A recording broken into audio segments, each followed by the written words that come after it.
Welcome to Shadowed Tales Archive. Tonight's story is titled, The Thing with the Broken Smile. Let the shadows speak. Part 1. The Glow Under the Closet Door. The summer I turned 9, my little brother Ben started sleepwalking again. It had happened a couple of times when we were younger, harmless stuff like standing at the foot of Mom's bed with his eyes half open, mumbling nonsense, or trying to pee in the laundry basket.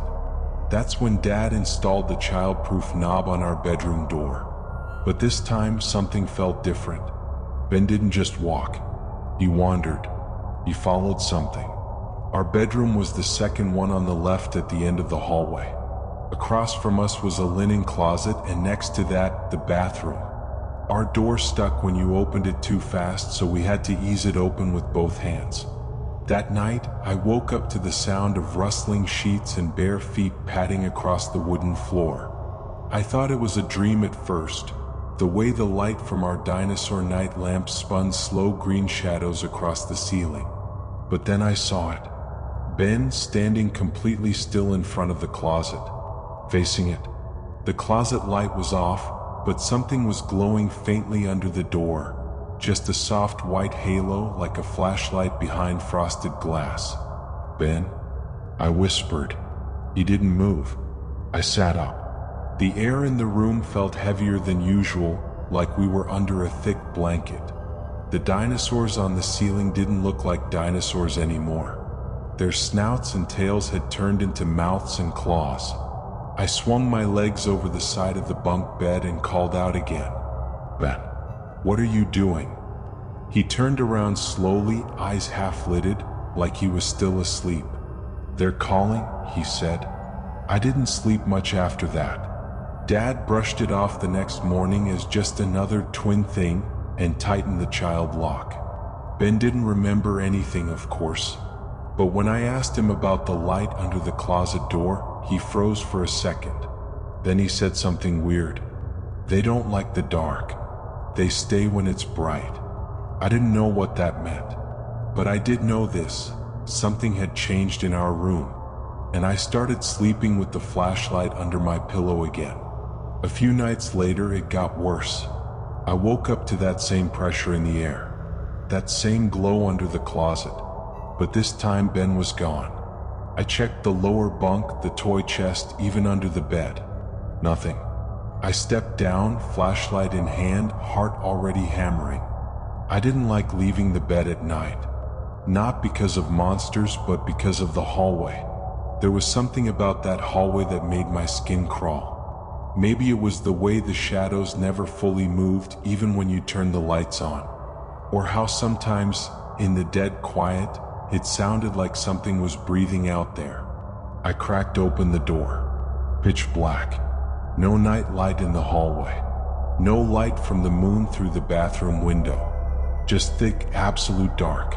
I should have gone back to bed, but Ben was out there. So I stepped into the darkness. The carpet felt like wet sand under my feet. I edged along the wall, guiding myself with one hand, flashlight aimed ahead, but it flickered every time I moved. As I reached the bathroom door, a soft sound echoed behind me.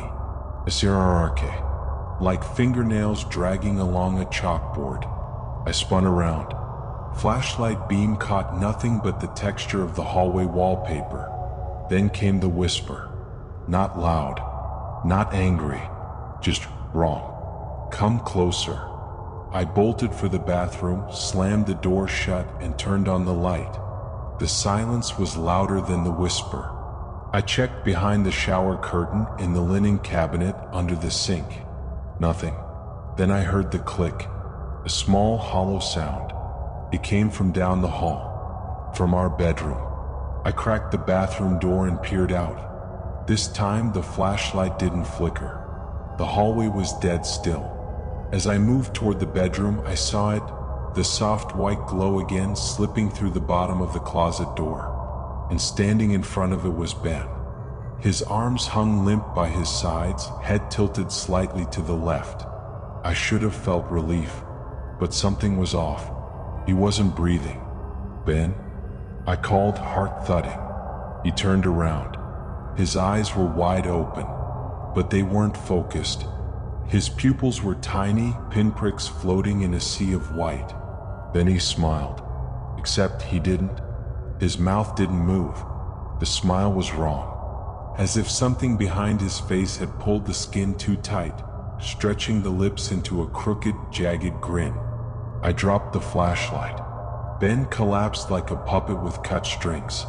I screamed. Dad came running in seconds later. I was still kneeling on the floor, holding Ben, who was breathing again, eyes shut like nothing had happened. But that wasn't what scared me the most.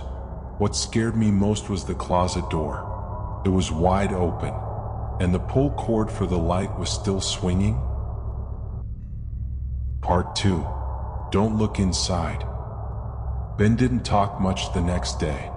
He sat at the kitchen table picking at his cereal, eyes glassy like he was still waking up. Dad tried to lighten the mood, cracking some dumb joke about him moonwalking again. I didn't laugh. I was too busy staring at the faint bruise on Ben's cheek.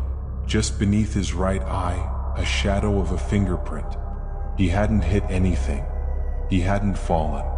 But it looked like something had touched him. I asked him about it after lunch. We were in the backyard, sitting on the old swing set, the one that creaked even when the wind wasn't blowing. What happened last night? I asked. He shrugged. I was in the closet. Do you remember going in? No. I waited. Then he looked at me, really looked at me for the first time all day. I don't think it was a dream, Liam. That night I didn't sleep. I stayed in bed, blanket pulled up to my chin, eyes locked on the closet door. Dad had closed it after the incident. The night light was off. Just darkness and silence, the kind that made your ears ring if you stayed still too long. Ben was already out, breathing steady on the lower bunk. I almost convinced myself everything was fine. Almost.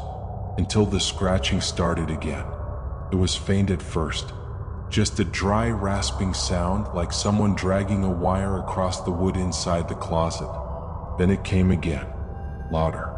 Scrape, scrape. I sat up slowly, pulse thudding in my ears. The closet door stayed shut, but the handle turned. It twisted halfway, then stopped. Turned again, like something was testing it. No rush. I reached under my pillow, pulling out the flashlight with trembling fingers. When I clicked it on, the light flickered, then stabilized. Still, the scratching continued. Ben shifted in his bed.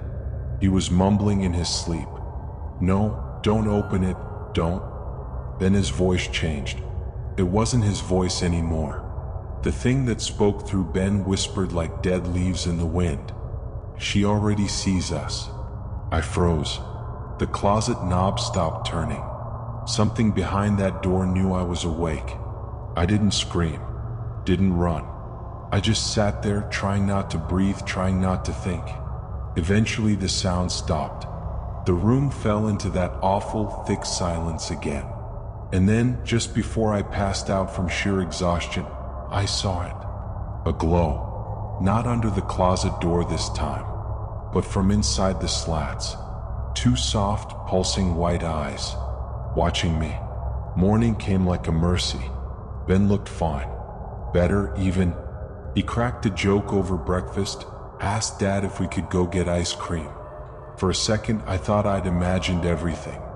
But as we pulled out of the driveway later that afternoon, I looked up at our bedroom window. The closet door was wide open again. That night, Dad got called in for a late shift.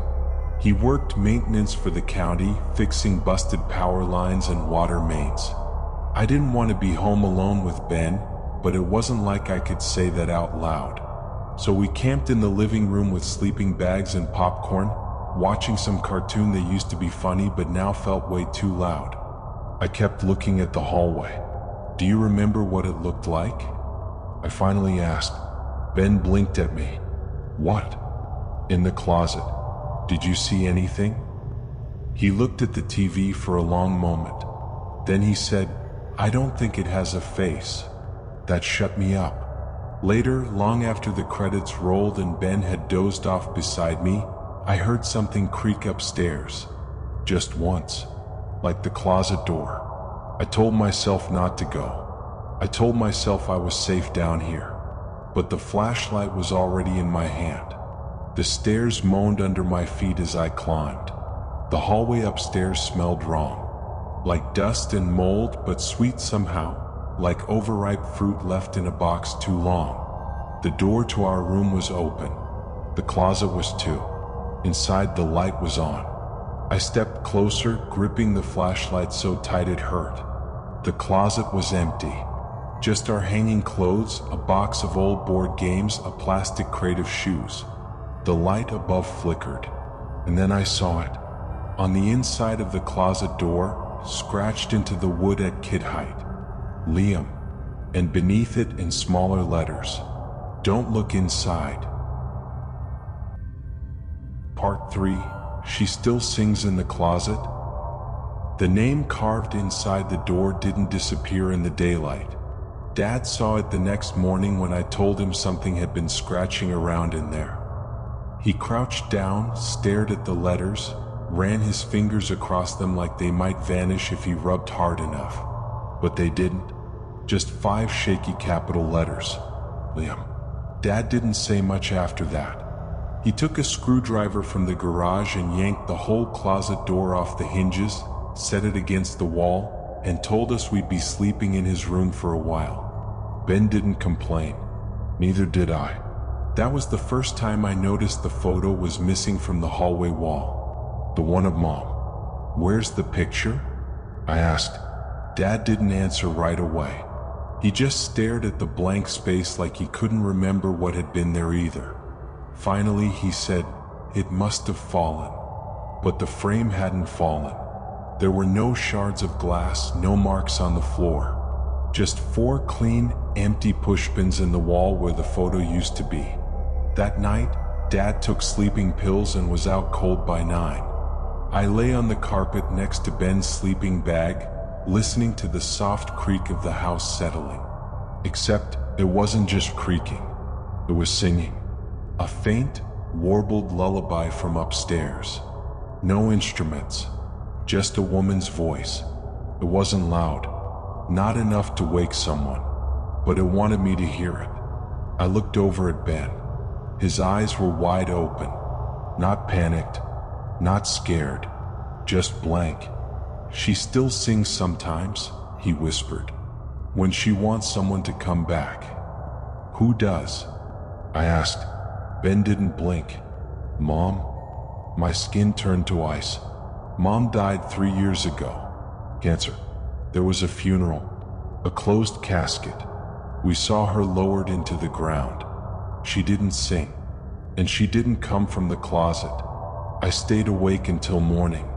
The next day, I snuck into the garage while Dad was out getting groceries and dug through old boxes until I found Mom's things. Her perfume, her hospital bracelets, a half-used journal with the last entry written in looping, shaky cursive. Ben doesn't sleep right. He keeps going to the closet. He says the lady in white sings to him and shows him her teeth. I dropped the journal. That night, I pushed the door open to our room. The closet still had no door. Just a dark square cut into the wall, full of hanging shirts and the same half-filled toy chest. But it looked deeper than before. Like the back wall had stretched back a few more feet. Shadows pooling like wet ink. Ben was already standing in front of it, barefoot, eyes closed. "She said not to tell you," he mumbled. "She said you'd ruin it." I grabbed his shoulder. He didn't react. Then he stepped forward, into the closet.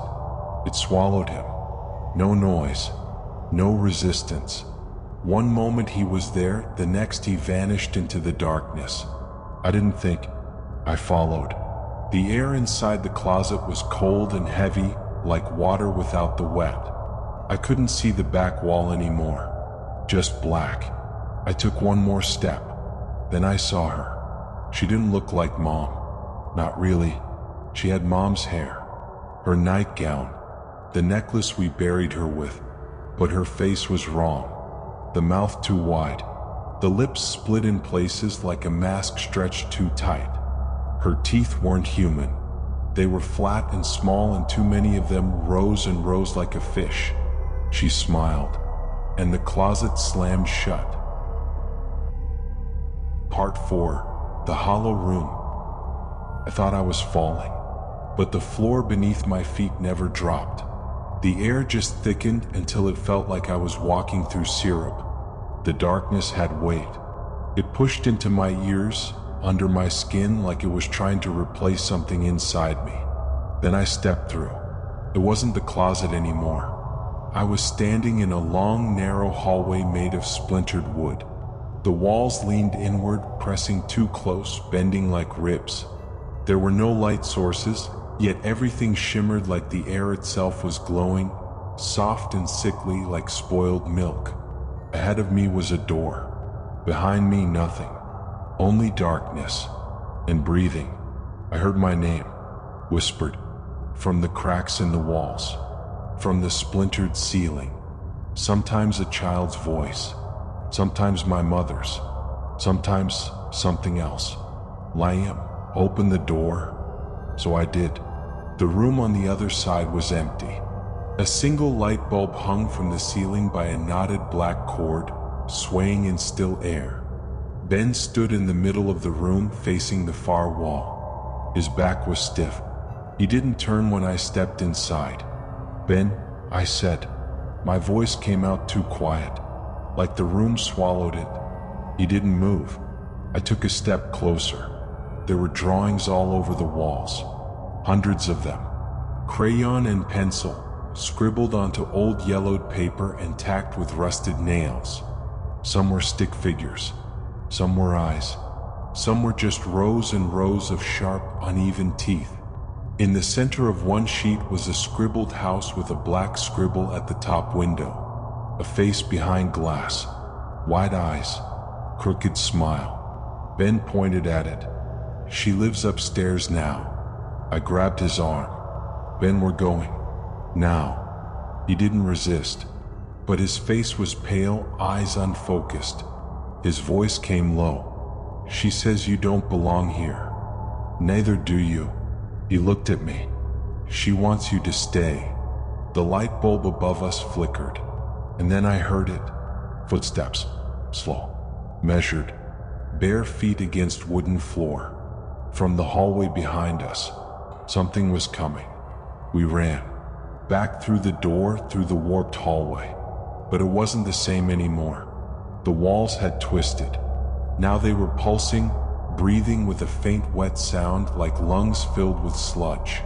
The floorboards groaned under our feet, soft in places like rotting flesh. Ben kept glancing back. "Don't look." I snapped. "She said if you look at her face, you forget yourself," he whispered.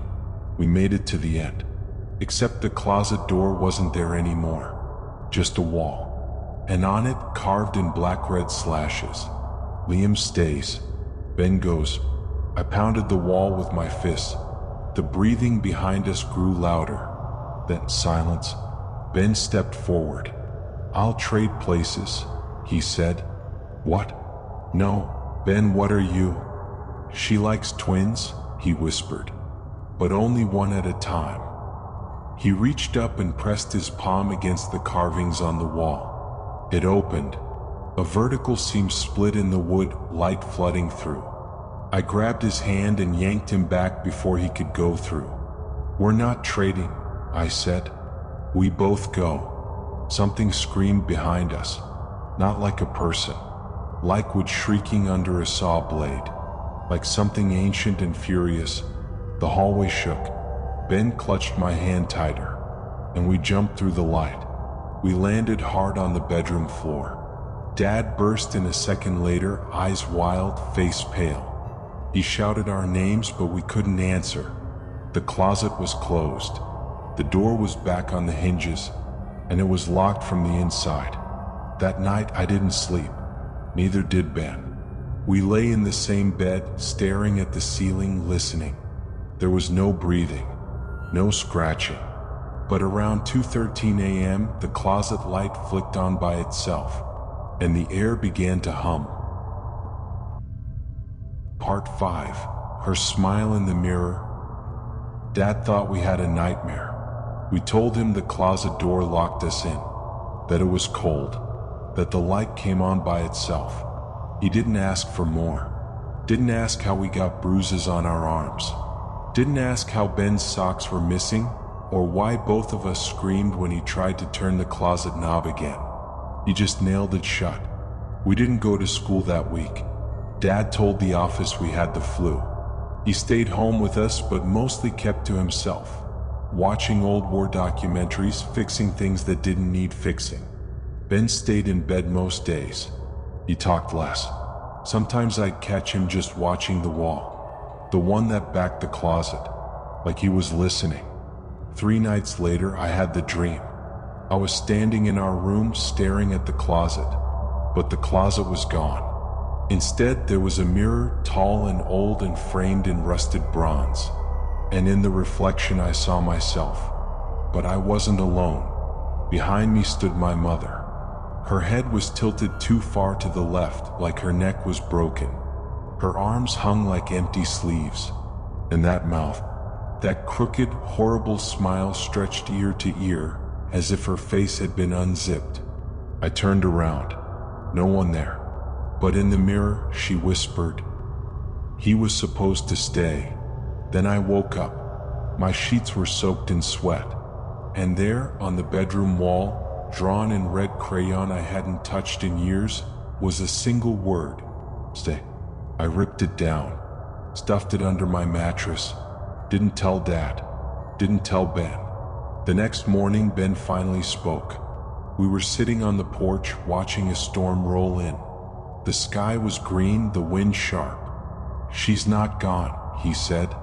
I looked at him. His eyes were still dull, like his body hadn't caught up to his mind. "She's in the corners now, the parts we don't look at." I didn't answer, because I knew he was right.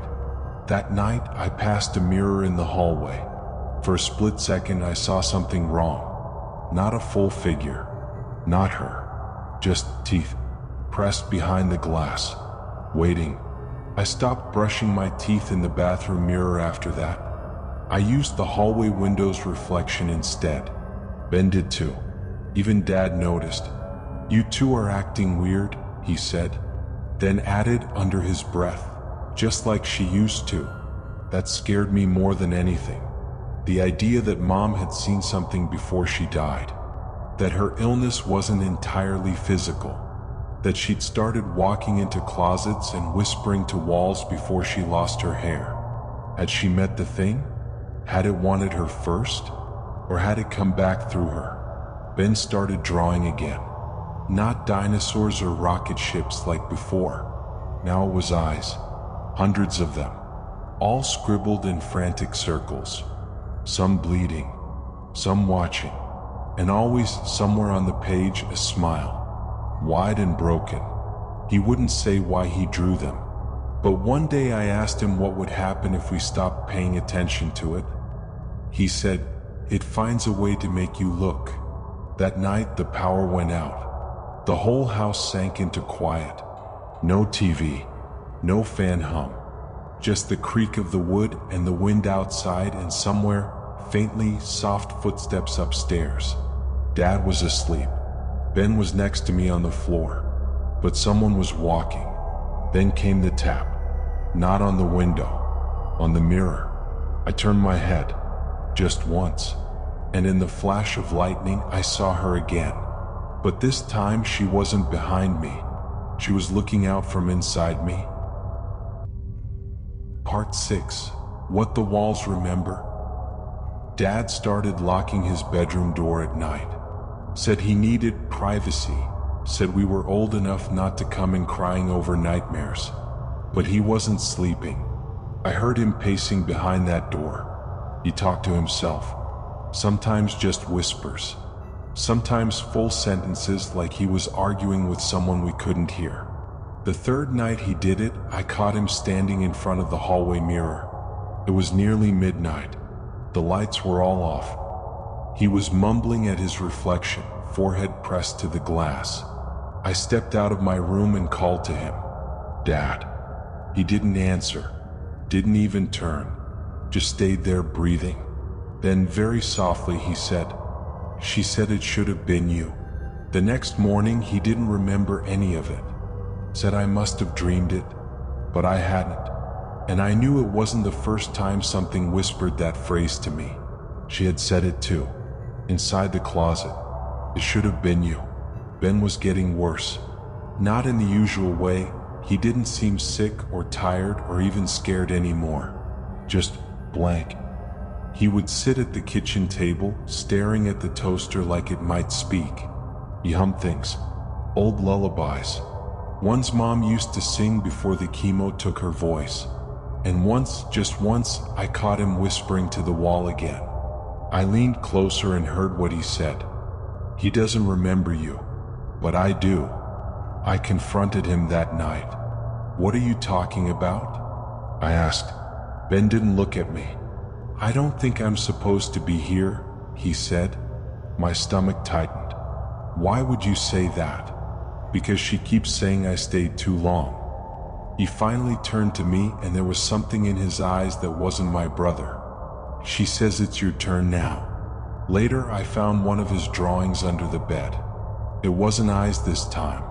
It was me. Me in bed with strings coming out of my mouth and limbs, like I was a puppet. And above the bed, hanging upside down, was her. Mouth wide, smiling, holding the strings. That night, the closet began to hum again. Even nailed shut, even covered with a bookshelf, the sound leaked out, like singing through water. Ben sat up in bed without opening his eyes. "She's inside Dad now," he whispered.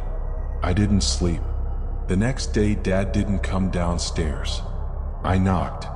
No answer. Ben stood at the bottom of the staircase, still in pajamas, still humming. "He's in the walls," Ben said. "What?" "He was watching me brush my teeth this morning, from the mirror, but it wasn't him." I swallowed hard. "Where is he then?" Ben didn't blink. "I think he followed her back." That afternoon, I went into Dad's room. He wasn't there, but on the dresser was a folded piece of notebook paper. On the outside, in shaky handwriting, was my name. Inside was a single line: "She never left." I just stopped looking. The mirror above the dresser was shattered. The floorboards beneath it peeled and soft. And as I backed out of the room, I saw that one of the nails sealing the closet had fallen out. Just one. But that was enough. The humming started again. Ben didn't eat that night. He sat at the dinner table, smiling faintly, hands folded in his lap like we were at church. When I asked what he was thinking about, he said, "I remember the inside better than the outside now." Then he added, "I don't think you do." At some point I realized something had changed between us. We weren't both survivors anymore. Only one of us had truly come back. And the more I watched Ben, the more I wasn't sure it was him. Part 7. The night I forgot myself. The humming didn't stop anymore. It used to come at night, low and distant, like the groan of pipes or wind caught in the walls. Now it was constant. It was in the ceilings, in the floor. Sometimes I swore it was in my teeth. Ben stopped speaking to me. He still sat at the table, still walked around the house, but he wouldn't meet my eyes. It was like he remembered me wrong. Or worse, like he was waiting for me to catch up. I started keeping a notebook. I wrote down everything I remembered: Mom's voice, the smell of her perfume, the way Ben used to snort when he laughed too hard. I drew our room, the closet, the broken nightlight. Then I found an old home video Dad had saved on a USB stick, just 15 minutes long. Ben and me, maybe 5 years old, sitting on the living room carpet opening Christmas presents. Mom. Except, it wasn't her. She moved like her joints didn't fit right. Her smile froze too long between frames. And when the camera panned too quickly, her reflection didn't keep up. It lagged behind. Just a flicker, but enough. I paused the video, rewound it. Frame by frame, there she was, in the mirror over the fireplace, still smiling. But this time, her eyes weren't watching the camera. They were looking at me. I shut off the video and slammed the laptop closed. Then I opened the notebook again, and I noticed something I hadn't written. In the bottom corner of the last page, Ben never came back. The next day, I asked Dad again what really happened to Mom. He didn't look up from his coffee. She got sick, he said. I know. But before that, he blinked. His hand trembled slightly on the mug. She started seeing things, he said, talking to herself, drawing on the walls. Said something was living in the mirror. He looked up at me for the first time in days. Then she took Ben into the closet and locked the door. My stomach dropped. That never happened. Yes, it did. No, I found Ben. He was sleepwalking. Dad shook his head. That was the second time. I froze. The first time, she didn't come out. I didn't remember that. I couldn't. But when I looked at Ben that night, sitting in the corner of our room with the flashlight turned off in his hands, I knew Dad was telling the truth. Ben never blinked, just whispered something I couldn't hear. And when I stepped closer, he looked up with wide, hollow eyes and said, "She gave me her name." That night, I dreamed of the hallway again. But this time, the doors were gone. Just one endless, narrow stretch of wall. And all along the wood, pictures of me, sleeping, crying, screaming. Some drawn in crayon, some burned into the grain. And at the very end, there was a mirror. In it, I saw Ben, but not my Ben. His face was split down the center like a zipper. Something moved inside his skin. He held out his hand and whispered, "Let me back in." Then I woke up. I checked the notebook. The last 3 pages were missing, ripped clean. But there, on the last torn page that remained, someone had scrawled one final sentence. "The closet only opens when you forget what was taken." Part 8. The room that remembers. I didn't tell Ben I was going back. I didn't tell Dad. I waited until midnight, when the humming from the closet reached that same familiar pitch, soft, vibrating, almost like a lullaby underwater. Then I went upstairs, dragged the bookshelf away, and pulled the last nail out of the door frame. The closet opened like a wound. It wasn't dark inside. Not yet. The glow was there again, soft, white, pulsing like a heartbeat. The clothes hung limp and still, but the back wall was gone. In its place, the hallway waited, longer than I remembered, tighter, breathing. I stepped inside. The air swallowed me whole. The moment I crossed over, the silence hit, deafening, pressing in on every side as if sound itself had been left behind. I walked. The walls around me pulsed with a slow, wet rhythm. The wood was no longer wood, it was something older, softer, alive. Familiar faces flickered in the knots of the panels. Mom's, Ben's, my own, all of them smiling wrong. At the end of the hallway was the mirror. I'd seen it before, in dreams, in flashes. This time it wasn't hanging. It was suspended, floating just above the floor, its surface rippling like water. I stepped toward it, and the mirror spoke, not in words, in memory. It showed me things I'd forgotten. Me sitting in the dark, age 6, rocking back and forth after Mom disappeared. Me whispering to the closet, asking her to come back. Me letting something else answer. Me making the trade. Ben had been gone longer than I remembered. And what came back, what I brought back, was never really him. Not entirely. The mirror shimmered again. Now I saw the first night he walked in his sleep. Saw the pale hand that pushed the door open from inside. Saw the smile behind his eyes. and the voice in his throat that wasn't his. "She said you would forget," it whispered. I stepped closer to the mirror. I could see my reflection again, but it wasn't copying me. It was standing still while I moved, watching me with its head tilted too far to the side. Then it smiled, and from behind it, Ben stepped out. Not my Ben, the one I remembered, younger, lighter, eyes wide with confusion. "Liam?" he asked. "Where have I been?" I reached for him, but the reflection shook its head. "She only lets one of us leave." I understood then what the closet really was. Not a door, not a prison, a ledger, a list of trades.